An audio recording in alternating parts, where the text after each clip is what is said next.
mbokk yi salaamaaleykum daal leen nag jàmm ci seen i xibaar météo nañ leen ko waxee woon démb am nañu ay taw yoo xam ne jot nañ ko fi nemmeeku rawatina nag ci digg réew mi ak ci bët saalum réew mi féete côté soow fële sax ci Bouté Gol mbokk yi dem nañ ba am fa juróom fukki millimètre ak benn mbokk yi loolu nag daal dina woy di fi amandi ndax dañu am ay niir yoo xam ne takku di mën a ànd ak taw ak dënnu ci dëkk yi nga xam ñoo fare ca bët saalum réew mi naka noonu mën na laal tuuti ci digg réew mi. Suba incha allah buñ ca yegsee asamaan si dina dal rawatina nag ci bët gànnaar réew mi digg réew mi dëkk yi nga xam ne fare ci bët saalum réew mi dina am ay niir yu ñu fa mën a nemmeeku waaye nag mbokk yi ci Ziguinchor foofu mën nañ fa nemmeeku ay tuuti taw yoo xam ne dinañ ko fa ami ñu xool suñu nataal image satellitale mbokk yi ak ngelaw li nga xam ne moo di mousson daal di dugg si bu baax mi ngi wéy di dugg si daal di àndaale guus bu ñu mënee guus boo xam ne dina tax dëkk bi dina humide bu baax moo mën a am ay niir yoo xam ne daañu ko si nemmeeku ay niir yu takku yoo xam ne diggante bët saalum réew mi dem ba diggi réew mi ñu mën ko fa nemmeeku bu baax a baax a baax mbokk yi loolu nag li mu nar a jurte ay température lu ko dalee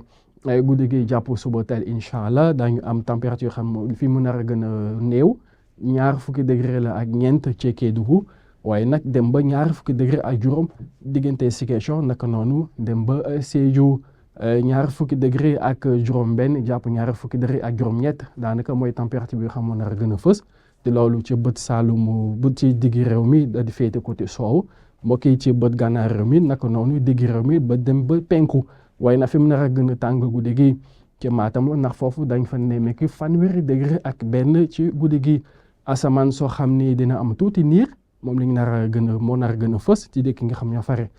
ci soow ca bët gànnaar réew mi naka noonu dem ba penku waaye nag dëkk nga xam ñoo fare ci bët saalum réew mi yëpp foofu ak digg réew mi ñoo ngi fee xaarandi ay taw yu ànd ak dënnu yoo xam ne mën nañ ko fa nemmeeku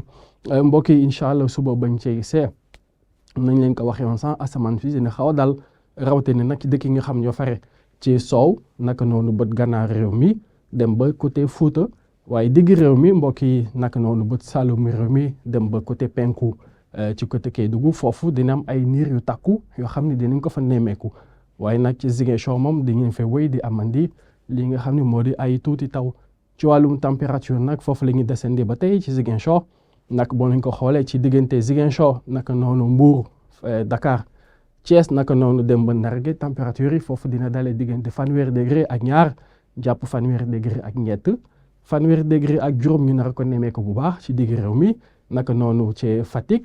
Diourbel naka noonu Kaffrine 20 degré ak juróom itam ñu nar ko nemmeeku ci Linguère bët saalum réew mi bu ñu si yegg sa température dina dalee diggante 20 degré ak ñeent jàpp 20 degré ak juróom loolu diggante Kaolack la Sédhiou naka noonu dem ba Kolda waaye fu mu nar a gën a néew ci bëccëg bi mbokk yi ca Kédougou la 20 degré lañ fi nar a nemmeeku waaye fu mu nar a gën a tàng ca Podor bët gànnaar réew mi 20 degré ak juróom-ñeent muy tàngoor boo xam dina xaw a tar loolu ñu nar ko fa nemmeeku lii moo gënoon fës ci xibaar yi nga xam ne amoon nañ mbégte dégte leen ko mbokk yi ñu leen jox dig daje ëllëg incha allah waaye boobu balaa boobu ñu leen di yégal ni ba tey suñu ay xibaar météo mi ngi wéy di amandi ci li nga xam mu de suñu ay xarale yees ñu leen di ñaanal guddi jàmm ak salaam ba suba.